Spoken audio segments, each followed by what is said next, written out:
Hey there, welcome to the Empowerment Equation podcast. I'm Rowan Embry. And I'm Lyra Vanguard. On this podcast, we'll have insightful conversations that can empower all of us as we tap into our inner wisdom and connect with our higher selves.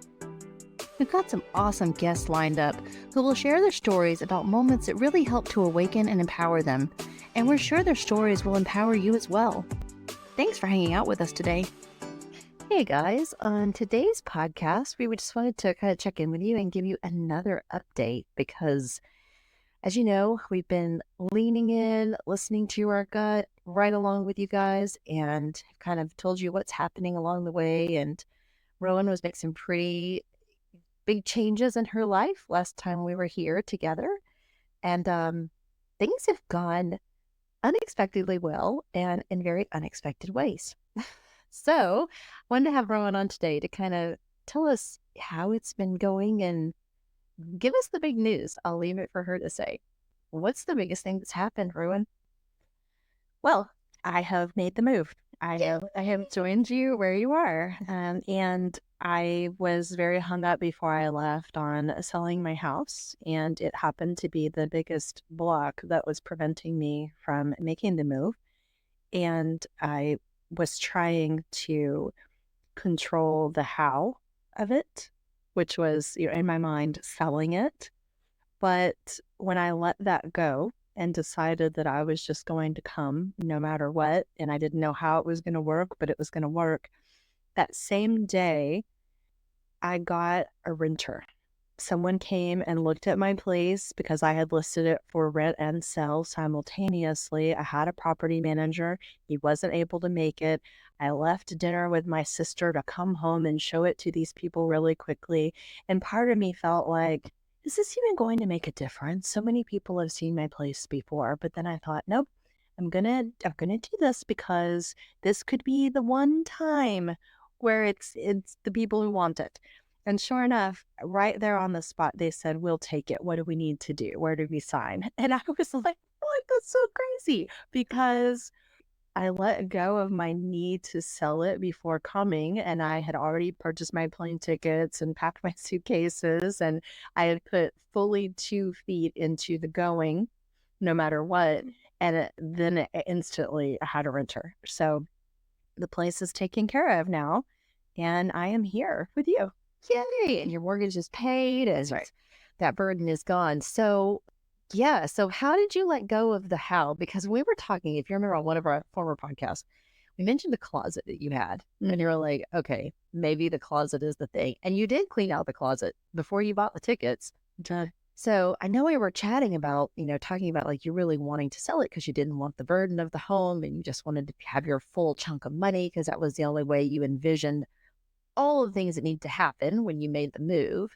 So how did you get comfortable with going, okay, that's my plan is not working out and continue to move forward beyond cleaning the closet, like purchasing those airline tickets? I mean, like, how did you, I know renting, became the option, but even though renting was an option, how did you quelch all the fears of like what renting would entail? Now you're still responsible for the home, blah, blah, blah. All those things you didn't really want to deal with. How did you have the faith? Well, it was a leap of faith, as they say, because I had to consider what I really wanted. And what I really wanted was to make the move and be here and not deal with the how of everything anymore, because that was becoming exhausting trying to control how everything was going to play out. And so, yes, after I cleaned out the closet, put the most important things in storage, donated the rest, I decided to do something that would be out of character for the old me, which was dip into the long-term retirement savings. That old me would have never touched it, would have been so terrified of doing that and hurting any long-term retirement investments that I had made. But new me, it's like, well, you have to do things in a different way that you've never done them before if you want to see a different outcome. And I do want a different outcome and a different path for my life. So I threw caution to the wind, the caution of old me, and just said, you know what? I'm going to take out of my retirement and I'm going to make this dream happen. I'm going to buy the plane tickets. I'm going to have a little cush for when I land. And it is what it is. It will all work out in the end, even if it means taking part of my retirement to do this. And when I did that and bought the plane tickets and cleaned out the closet and said, I'm just going, I don't care about the rest, it's going to all play out, that's when the renter happened. So what I'm hearing you say is you fully stepped into the alignment, even though the alignment didn't actually, feel 100% safe, and it didn't feel 100% certain that it was going in any kind of direction other than you were just aligning with the outcome that you wanted. Right. And that's the free fall. That's the free fall into faith. And that's what that's Jesus take the wheel moment. You know? Yeah. When Jesus take the wheel is not something I've ever uttered in my life, but you're right. And so would you say that, like, now that you've gotten through that part and you've lived it, is there any other way to a full manifestation than utter release? Or is utter release, like the Bible says, completely required? No, I think utter release is required for big things and for small things, because like when I got here, I was set on buying a specific kind of car. And I went to go look for the specific car that I was told was at this one place. And I show up and the car is sold. And I'm like, okay, I had to stop for a moment and say, okay, maybe I wasn't supposed to have that car. And then another one just presented itself and it was available and it's turned out to be quite helpful. And it was not what I had my mind set on. But if I stop and pay attention to what is being put in my path and what is being taken away from my path, it is about utter release. It's about not holding on to the thing that I thought that I had to have a certain way and just going with what is. And that's a really hard thing for people to accept. It's the control. It's the ego that wants to stay in control and stay safe that needs to have the plan. And it's hard to just keep moving forward when you don't know what the plan is and trust that the plan will present itself as you keep moving forward. Yeah, I had a moment like that actually this morning as well, because I've been working remotely with one of my friends and we thought that we had a nice contract underway and it was the first week of work together that we'd done on this. And then this morning he called me and told me it wasn't working out with the person who hired us. That person decided it wasn't a good fit after only 3 days on contract.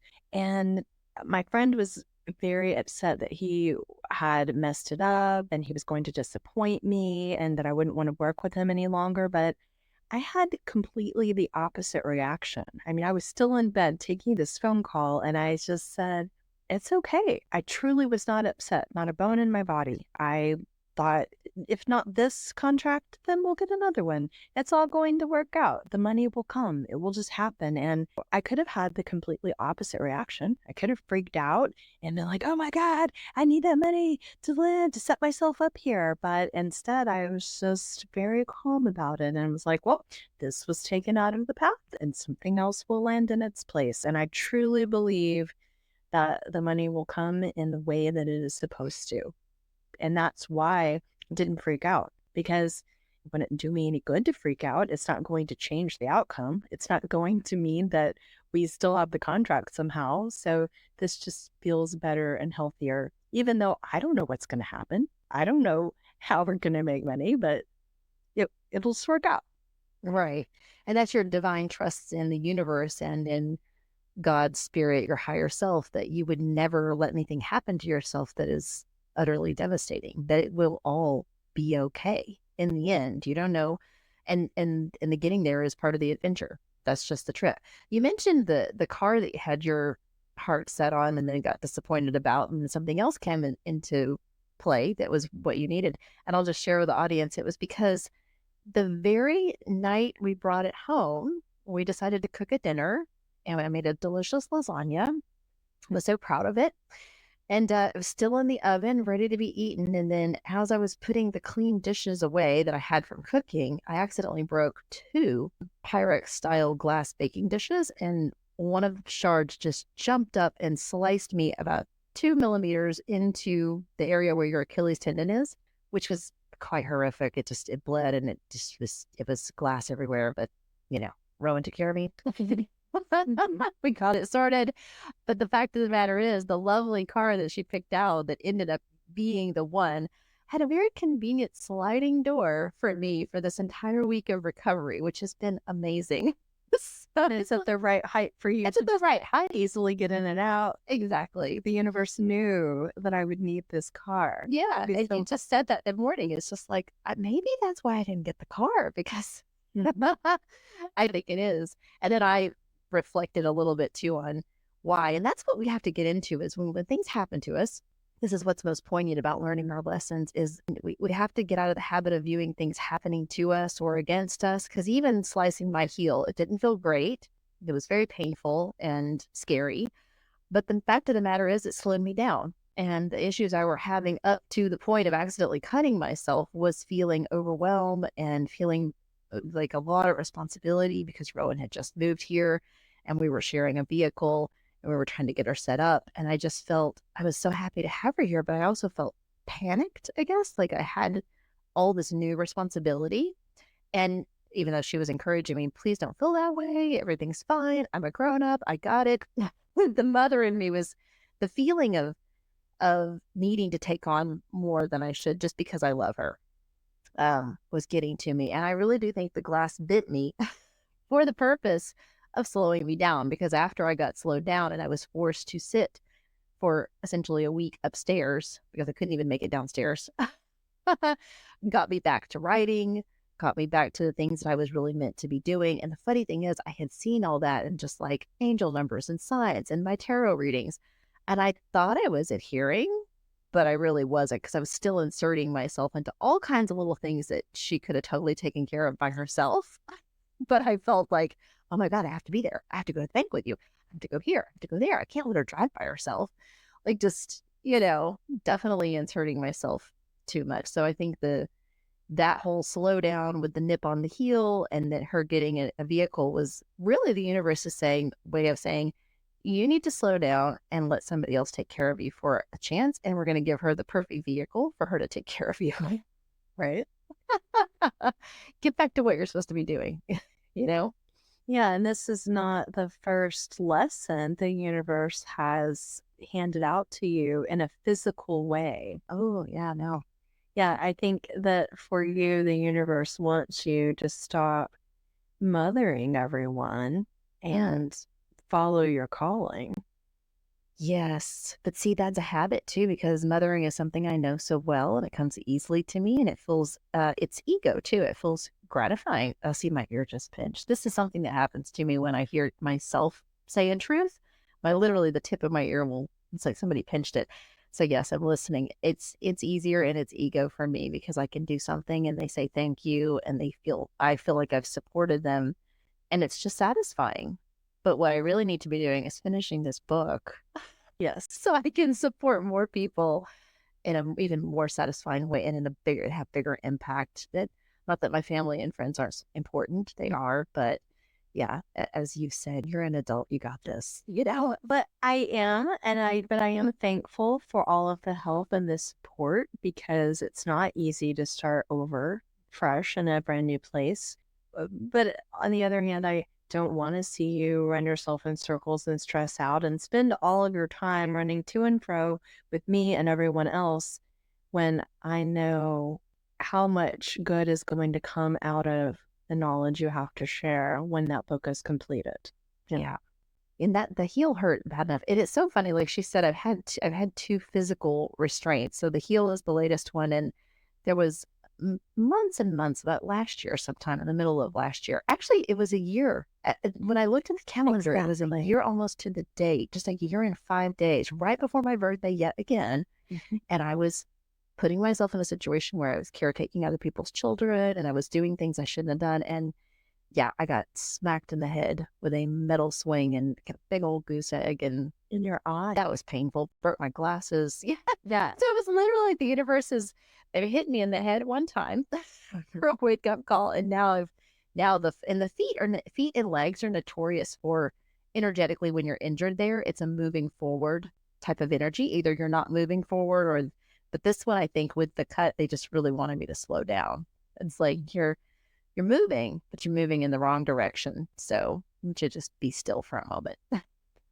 That's right. And that's when you started channeling the book again. Yes, When exactly. you were quiet and still and listening. Quiet. Yeah. I know our ego loves to keep us busy and distracted. Indeed. Well, I think both of those injuries, though, could have been far more catastrophic. Like the glasses on your face that stopped the bone around your eye from being crushed, and the slice to the heel, were it deeper, would have completely cut the tendon. So it was just enough to stop you and hurt you enough that you had to take notice without permanently injuring you in some devastating way. So I'm glad that you're heeding the message. Yes. Yeah. And to me, that's proof that just like I said, God, universe, whatever, your higher self will never give you more than you can handle, only just enough.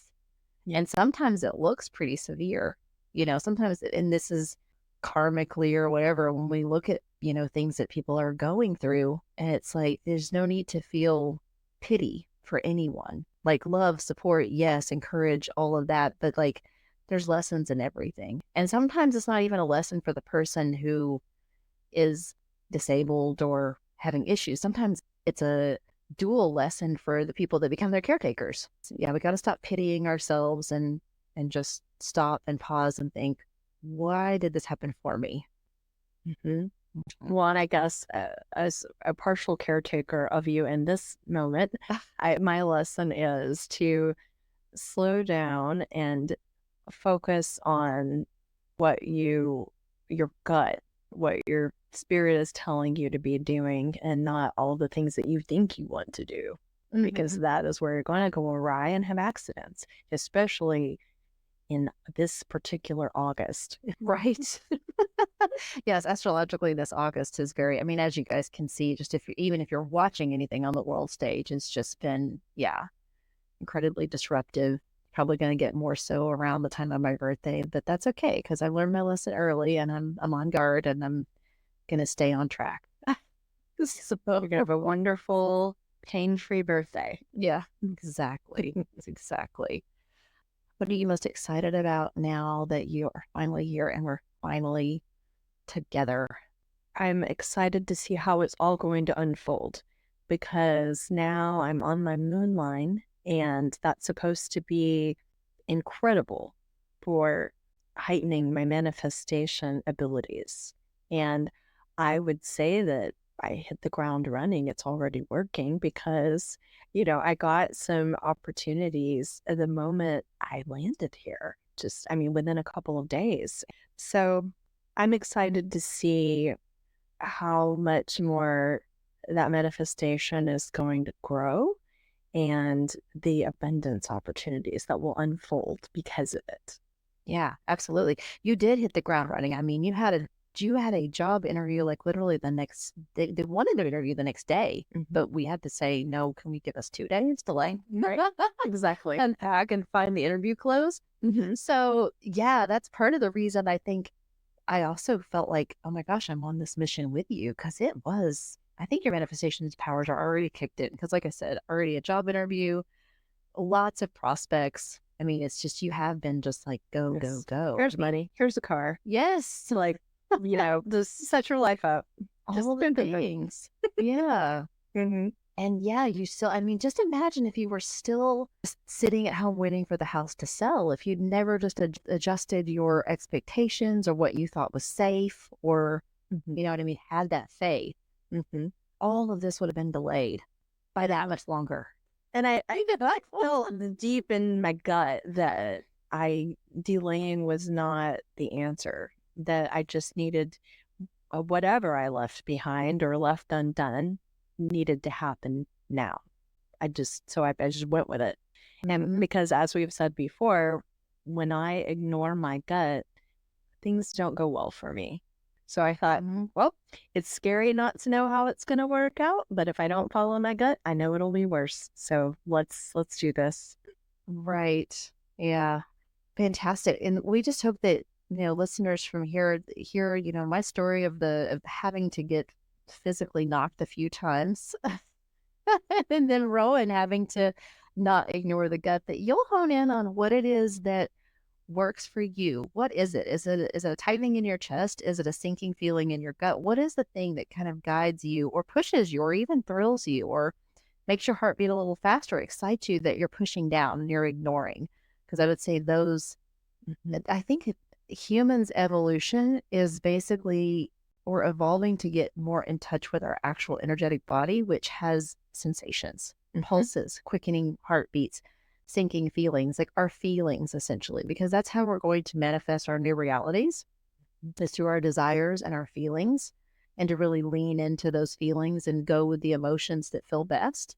And if that's shutting off the news or, moving location or changing a job, whatever it is, or leaving a relationship. Sometimes not all relationships, you have to realize when they've run their course. So yeah, it's just about having the courage to do the free fall into whatever it is that feels best or fall away from what's not working for you. I'm glad you brought the body sensations up because it is very important to be in your body and to know what those feelings are. Like one of my mentors, Tracy Litt, talks about that and says that when something feels like a full body yes, and it's a little bit terrifying, but also exciting, that's the edge you want to be on for growth. Yeah, totally. I love that. Okay, we're gonna link her stuff too today. Then okay, this Tracy Litt. Yeah, Yeah, that's great. That's good. That's a really good explanation of where you need to be. Because you're right, it's exciting and scary. that's what this felt like. Yeah, That's exactly what this jump felt like. yeah. Fabulous. Well, on that note, thanks so much for joining us today, and tune in again next time to hear some of our new fabulous guests we'll have on. All right. Bye for now. Bye.